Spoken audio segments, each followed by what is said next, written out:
La grâce de Dieu et son impact sur la vie des disciples. La grâce active de Dieu dans nos vies. Chers frères et sœurs en Christ, aujourd'hui, nous sommes réunis pour réfléchir sur la grâce active de Dieu dans nos vies. La grâce divine n'est pas simplement un concept théologique abstrait, elle est une réalité qui devrait se manifester de manière tangible dans notre quotidien. Sans cette manifestation, la grâce devient stérile et inefficace, comme le souligne l'apôtre Jacques dans son épître.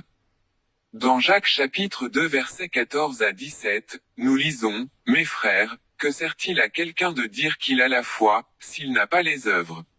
La foi peut-elle le sauver? Si un frère ou une sœur sont nus, s'ils manquent de la nourriture de chaque jour, et que l'un d'entre vous leur dise, « Allez en paix, chauffez-vous et vous rassasiez. » Sans leur donner ce qui est nécessaire au corps, à quoi cela sert-il? Il en est ainsi de la foi, si elle n'a pas les œuvres, elle est morte en elle-même. Jacques met en lumière la vérité que la foi sans les œuvres est morte. De même, nous pourrions dire que la grâce sans les actions est stérile. La grâce de Dieu ne peut pas être confinée à un simple concept théologique, elle doit se manifester à travers nos actions, nos paroles et nos attitudes envers les autres. Dans Éphésiens chapitre 2 versets 8 à 10, l'apôtre Paul écrit, « Car c'est par la grâce que vous êtes sauvés, par le moyen de la foi. Et cela ne vient pas de vous, c'est le don de Dieu. Ce n'est point par les œuvres, afin que personne ne se glorifie.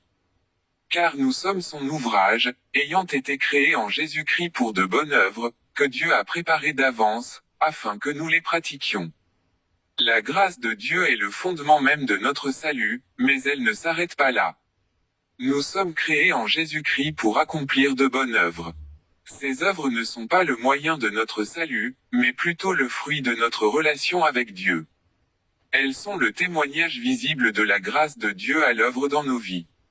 Enfin, dans Matthieu chapitre 5 verset 16, Jésus dit, « Que votre lumière luise ainsi devant les hommes, afin qu'ils voient vos bonnes œuvres, et qu'ils glorifient votre Père qui est dans les cieux. » Nos bonnes œuvres ne sont pas seulement pour notre bénéfice personnel, mais aussi pour témoigner de la grâce de Dieu à ceux qui nous entourent. Nous sommes appelés à être des instruments de la grâce divine, répandant la lumière de l'amour de Dieu à travers nos actions. Mes chers frères et sœurs, la grâce de Dieu est active et puissante. Elle se manifeste à travers nos actions et nos attitudes envers les autres. Puissions-nous être des témoins vivants de la grâce de Dieu dans ce monde, afin que ceux qui nous entourent puissent voir nos bonnes œuvres et glorifier notre Père céleste. Que Dieu nous aide à vivre chaque jour dans la réalité de sa grâce active dans nos vies. Amen. Cette prédication met l'accent sur l'importance de la grâce de Dieu se manifestant à travers nos actions. Amen.